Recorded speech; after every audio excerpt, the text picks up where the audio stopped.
Hello everyone. तो चलिए CTET में हिंदी पेडागोजी का पार्ट हम लोग देखेंगे।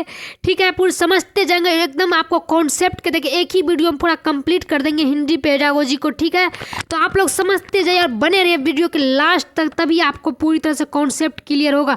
आप लोग को हम पूरी तरह से कह सकते हैं पीडीएफ आप कॉपी और क्या बोलते हैं एक पेन ले लीजिए और थोड़ा थोड़ा बात को नोट करना होगा, क्योंकि पेडागोजी का संपूर्ण कह सकते हैं मैराथन क्लास कह सकते हैं इसको। इससे आपको 15 नंबर का पेडागोजी बनने का आपको टैग वर्ड के साथ आपकी टॉपिक भी हम रख दिए हुए हैं। तो चलिए शुरू करते हैं। तो सबसे पहले क्या है हिंदी पेडागोजी और 15 नंबर ट्रिक के साथ हम लोग करेंगे। हमेशा मेरे चैनल पे आपको नए ट्रिक के साथ मिलता है और क्या है एक ही वीडियो में कंप्लीट। और जो नए बने हैं चैनल को सब्सक्राइब कर लीजिए ताकि हर रोज आपको टेस्ट फ्री में मिलेगा और प्लस सीटेट की सारी क्लास और न्यू ट्रिक के साथ कम नोट्स में सीटेट पास करना। तो हमारा टारगेट हमेशा रहता है सीटेट पास करना, हमेशा ध्यान रखिएगा। मेरा टारगेट क्या है सीटेट पास, चाहे सीटेट कितने भी क्वेश्चंस को घुमाए हमको पास करके बच्चे को पूरी तरह से क्लियर कर देना है। तो चलिए तो देखते हैं टॉपिक को और बढ़ते हैं हम लोग। इसे टॉपिक को और बढ़ते हैं, समझते जाएंगे। देखिए यहीं से आपको ट्रिक के साथ 15 नंबर ये चीज़ आप गांठ बांध लीजिए, जिसमें पहला जो हम लोग देखेंगे क्या है भाषा परिवेश। समझते जाएंगे धीरे से, कोई जोर ज़बरदस्ती नहीं है, कोई तरह से हड़बड़ाना नहीं है, क्वेश्चंस का पार्ट नहीं है। ये यहाँ का आपको क्या है बेसिक से कॉन्सेप्ट को लेकर हम आप लोग को चलेंगे। तो क्या है भाषा परिवेश। तो सबसे पहले हमको जब जानना हो कि भाषा परिवेश क्या है, तभी तो आप इसको क्वेश्चन बना पाएंगे। भाषा परिवेश का मतलब होता है हमें भाषा को किस तरह सिखानी है, मतलब बच्चे को जो सीखना होता है वो कैसे सिखानी है बच्चे को, क्या माध्यम से हम सिखाएंगे बच्चे को, क्या करेंगे बच्चे को जो भाषा सीखेंगे। जैसे कि आपको जैसे हिंदी, यहाँ पे हम आपको बताएंगे कि जैसे हिंदी भाषा हुआ, आपको देखिए यहाँ पे जहाँ स्पेस है वही बता, जैसे हिंदी भाषा हुआ वो बच्चे को अगर सिखाना है तो उसको परिवेश में मतलब वातावरण देंगे हिंदी का। जिस जिस भाषा का परिवेश होगा, कहने का सिंपल सा बात है कि ये वातावरण क्या है वातावरण, मतलब बच्चे में वातावरण देंगे, वही हो गया भाषा परिवेश। मतलब लैंग्वेज को मतलब किस तरह से यूज करेंगे, कह सकते हैं पूरी तरह से परिवेश में डालेंगे। जिस वातावरण का मतलब परिवेश का मतलब यहाँ से आपको समझ में आता होगा। बच्चे को जिस तरह ले जाएंगे, मतलब वो भाषा हिंदी सीख रहे थे हिंदी परिवेश में, अंग्रेजी सीख रहे अंग्रेजी परिवेश में। सिंपल सा बात ये हुआ वातावरण। हमारे यहाँ हिसाब से ये क्या हो गया वातावरण। आप एक ही लैंग्वेज है, जैसे क्वेश्चंस कैसे पूछ जाएंगे कि बच्चे मतलब ये देखिए पॉजिटिव वर्ड कह सकते हैं इसको, देखिए स्टार कर लीजिए, टैग वर्ड भी है। अगर मिल गया अगर क्वेश्चन में ऑप्शन तो आप भाषा परिवेश लगाइएंगे, क्योंकि भाषा सीखने के लिए बच्चे को भाषा परिवेश होना चाहिए, उसके वातावरण को। तो आपको क्वेश्चन पूछे जाएंगे कि बताइए कि बच्चे किस तरह भाषा सीखेंगे, भाषा परिवेश देकर क्या करके कैसे करके, तो इसको आपको लगाना है। तो भाषा परिवेश ये हो गया। ठीक है, इसके आगे देख लेते हैं हम। देखिए पहला पॉइंट यही था। हम आपको टॉपिक पूरी लिखना लेंदी नहीं बनाना चाहते हैं, आपको सिंपल सा छोटा सा नोट्स देकर आपको पूरी तरह से कंप्लीट करवाएंगे 15 नंबर। तो चलिए यही हो गया भाषा परिवेश, जो उसी तरह का वातावरण देंगे। कहने का मतलब वातावरण जिस तरह का होगा बच्चा को उसी तरह का देंगे। दूसरा देख लेते हैं हम लोग कि भाषा प्रयोग। ये एक तरह से मिलता जुलता है लेकिन कोई दिक्कत नहीं, ये भी एक अलग वर्ड हो जाता है। जहाँ आपको भाषा प्रयोग भी दिए, ये भी एक टैग वर्ड है कि बच्चे को भाषा कैसे सिखाना होगा, बच्चे भाषा कैसे सीखती है।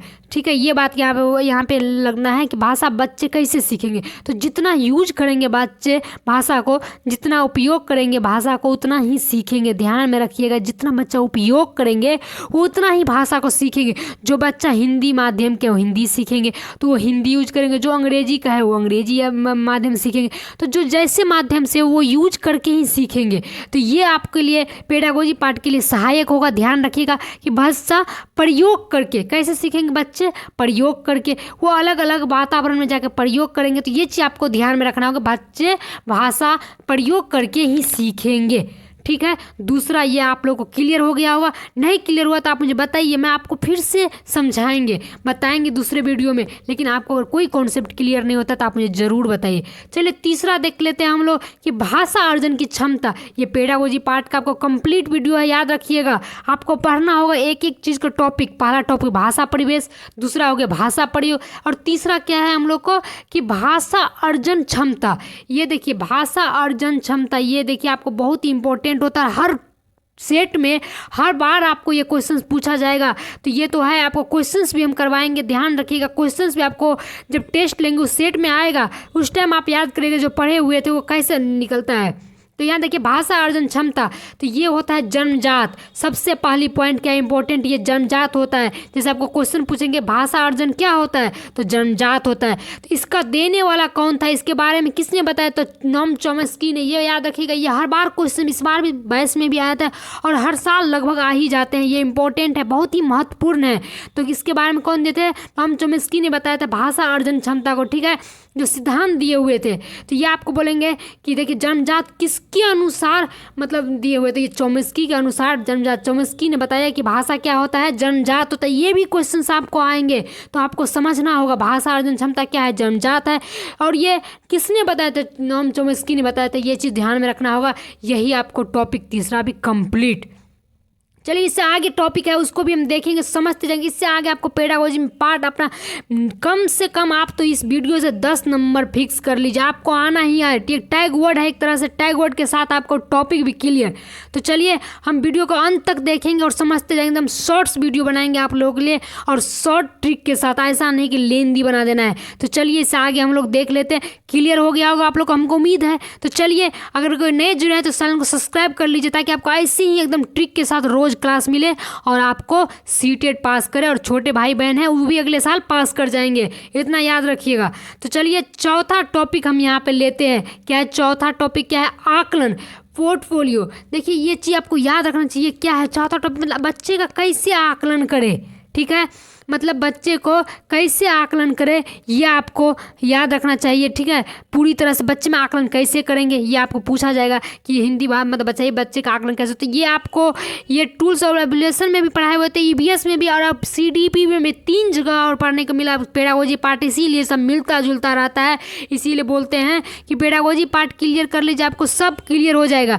तो आकलन का क्या होना चाहिए, रिकॉर्डेड होना चाहिए, मतलब पोर्टफोलियो के माध्यम से होना चाहिए। बच्चे के पूरे साल के फाइल बननी चाहिए, ये रिकॉर्डेड फाइल होना चाहिए जिससे बच्चे का आकलन सबसे बेहतरीन हो सकता है, ठीक है। तो ये चीज़ जानते ही होंगे, आप नहीं जानते तो जान लीजिए। आकलन कैसा होना चाहिए, बच्चे की रिकॉर्डेड फाइल, मतलब पूरे साल में जो बना हुआ बच्चे का है उसके द्वारा हम आकलन करेंगे। तो इससे जो रिकॉर्डेड फाइल होता है उसको हम कहते हैं पोर्टफोलियो। आपको क्वेश्चंस पूछे गए हैं, आप बनाइए प्रीवियस ईयर, देखिए आपको सारे क्वेश्चंस मिलेंगे जितने टॉपिक हम यहाँ पे पढ़ाएंगे। तो यहाँ हो गया क्या, रिकॉर्डेड फाइल हो गया, ये चीज़ ध्यान में रखिएगा।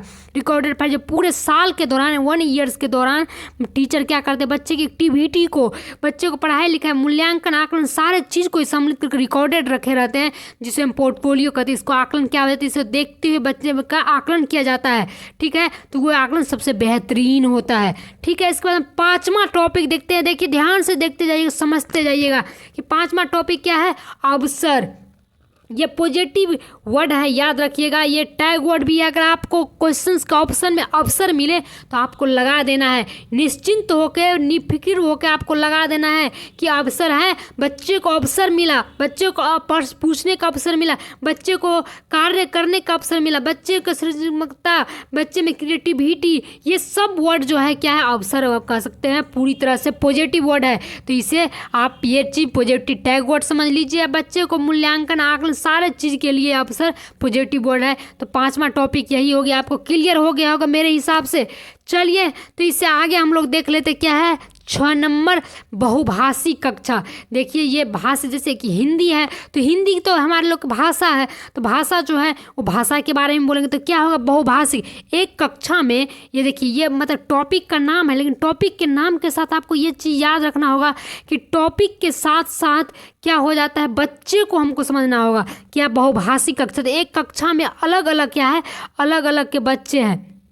याद रखिएगा कि अलग अलग माध्यम के बच्चे हैं, कोई इंग्लिश बोले, कोई हिंदी बोले, कोई उर्दू बोले, मतलब बहुभाषी। बहु मतलब क्या हो जाता है, अनेक प्रकार के भाषा में बोलने वाले बच्चे। तो क्या हमें उसे डांट के रख देना चाहिए, क्या उसे हम नहीं सिखाएंगे, या उसे तनाव देकर सिखाएंगे, या उसे इग्नोर करेंगे, तो ये सब निगेटिव वर्ड है, ये नहीं करना है। हमें उसे संसाधन के रूप में लेना है, ध्यान रखिएगा, उसे हमें संसाधन के रूप में लेना, रिसोर्स के रूप में लेना है। बच्चे को जो जिस माध्यम से है उसे उस माध्यम से उसका कक्षा क्लासरूम में उसी माध्यम से सिखाएंगे, उसी माध्यम के बच्चे को उसे समझाएंगे, उसी वातावरण में देख के उसी में इन्वॉल्व करके हम सिखाएंगे। तो यही हो गया बहुभाषिक कक्षा। बहुभाषिक कक्षा का मतलब क्या हो गया कि सभी तरह का भाषा मतलब बच्चे को हम सिखाएंगे। आपको क्वेश्चंस पूछे गए हैं, पेडागोजी पार्ट उनटाइए, आपको क्वेश्चंस बहुत आते हैं, आपको हम टेस्ट लेंगे उसमें भी देंगे। याद रखिएगा कि बहुभाषिक कक्षा में क्या हो जाता है कि वो अलग अलग तरह के भाषा, ये याद रखिएगा, उसे संसाधन के रूप में लेंगे हम, रिसोर्स के बच्चे को हम डांटेंगे नहीं। ये आपको पूछे जाएंगे क्वेश्चन कि उसे डांट कर रख देंगे, उसे हम इग्नोर करेंगे या उसे हम मतलब समझाएंगे उसके भाषा में, तो आपको लगाना होगा उसके भाषा में हमको समझाना है। ठीक है, तो यही इसका लैंग्वेज हो गया, इसी कह सकते हैं बहुभाषिक कक्षा। तो चलिए 6 नंबर भी हमारा कंप्लीट हुआ टॉपिक। 7वां नंबर टॉपिक क्या है देखिए, हमको बस 9 टॉपिक पढ़ना है जिससे हमारे 15 नंबर तो कंप्लीट रखिए कि होना ही होना है।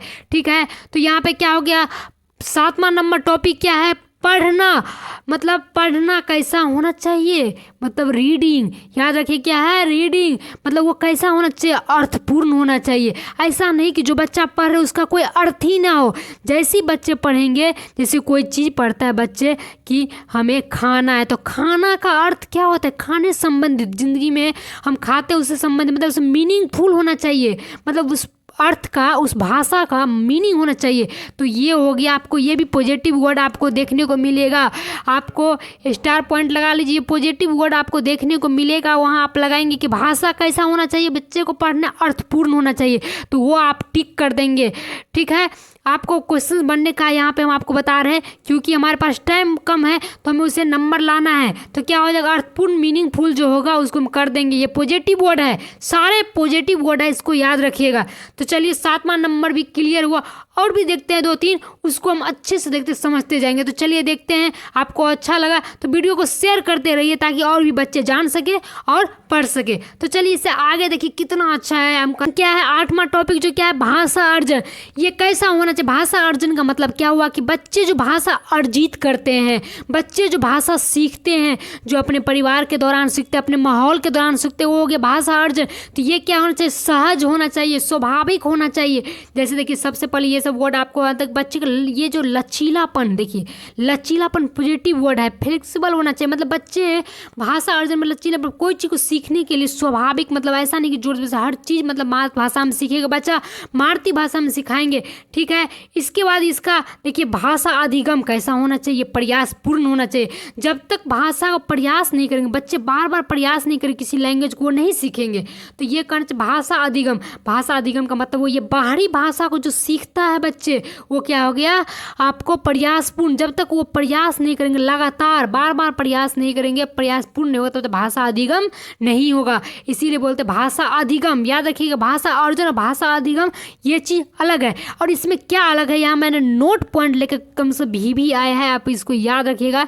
नोट पॉइंट क्या है कि भाषा अर्जन और भाषा अधिगम में वातावरण का अंतर है, बस इतना ही। भाषा अर्जन क्या हो गया, परिवेश, जो आपको हम पहले ही पढ़ाए थे 1 नंबर में, क्या भाषा परिवेश, वो वातावरण क्या है उसके अनुसार। भाषा अधिगम क्या होगा, जो हम बाहरी से सीखते हैं, जो हम बाहर से सीखते हैं वो क्या हो गया भाषा अधिगम। तो इन दोनों के बीच बस वातावरण का अंतर। आपको क्वेश्चन पूछ सकते हैं, कुछ भी पूछ सकता है, क्योंकि बहुत सारे सेट बनेंगे। तो आपको याद रखना होगा भाषा अर्जन और भाषा अधिगम में वातावरण का अंतर है। ठीक है, हमें उम्मीद है कि आप लोग सीख गए होंगे, समझ गए होंगे। तो चलिए 8वां कंप्लीट भी हुआ, और 9वां जो है टॉपिक हम लोग पढ़ते क्या, कौशल।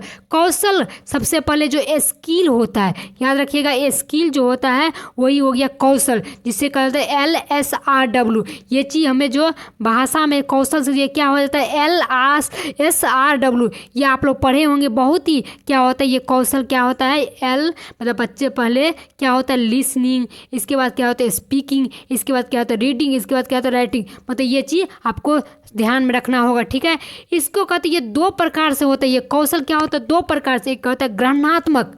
देखिए ग्रहणात्मक जैसे पढ़ते मतलब ग्रहण करना, बच्चे सुनेंगे। ठीक है, पहले ग्रहणात्मक बच्चे श्रवण आता है, क्योंकि वो बच्चे सुनेंगे, ग्रहण करेंगे, तभी तो ग्रहण का मतलब क्या होता है, सुनेंगे तो अपने अंदर ग्रहण करेंगे, इस बार पढ़ेंगे तो अंदर ग्रहण करेंगे। ठीक है, दूसरा क्या होता है उत्पादनात्मक, मतलब सिंपल सी बात, उत्पाद बात समझ लीजिए, उत्पाद करने वाला मतलब जो उत्पादक, मतलब कह सकते हैं जो उत्पादक करेगा बच्चे, वाचन मतलब लेखन, ये दोनों उत्पाद। आपको क्वेश्चन देखिए पूछ दिया जाएगा कि ग्रहणात्मक में क्या क्या आता है, उत्पादनात्मक में क्या आता है। उत्पादन का वाचन और लेखन आता है, और ग्रहणात्मक में श्रवण में पठन आता है। तो ये 9 टॉपिक हमने क्लियर किया आप लोग को। अगर आपको इसमें कोई डाउट है तो आप मुझे ज़रूर बताइए, ज़रूर, क्योंकि आपको सीटेट क्वालिफाई करना है, कोई मजाक नहीं है, हमें पढ़ना चाहिए। और आगे पीढ़ी के लिए, बच्चे के लिए भी ये महत्वपूर्ण रहेगा। तो जो नए जुड़े हैं, जो आगे भी एग्जाम देंगे अब नंबर बढ़ाने के लिए, तो वो मेरे चैनल से जुड़ जाइए, ठीक है। तो आज के लिए इतना ही। तो इसमें आपको 15 नंबर है, और टेस्ट में आपको क्वेश्चन देंगे, उस टाइम आप ज़रूर बताइएगा आपको बना कि नहीं, ठीक है। तो आज के लिए यही था, आज का पेडागोजी पार्ट कंप्लीट, एक ही वीडियो में बस इतना पढ़ लिया आपको, नहीं तो नहीं 10 नंबर कोई नहीं रोक सकता। और भी अगर कुछ नया नया टैग वर्ड होगा तो हम आपको देते रहेंगे। याद रखिएगा, आपको एग्जाम तक हम पूरी तरह से कंटिन्यू बने रहेंगे, आप लोगों के साथ मेहनत करेंगे, ताकि आप लोग का भी लाइफ और मेरा भी आप लोग सपोर्ट कीजिए। चलिए ठीक है, थैंक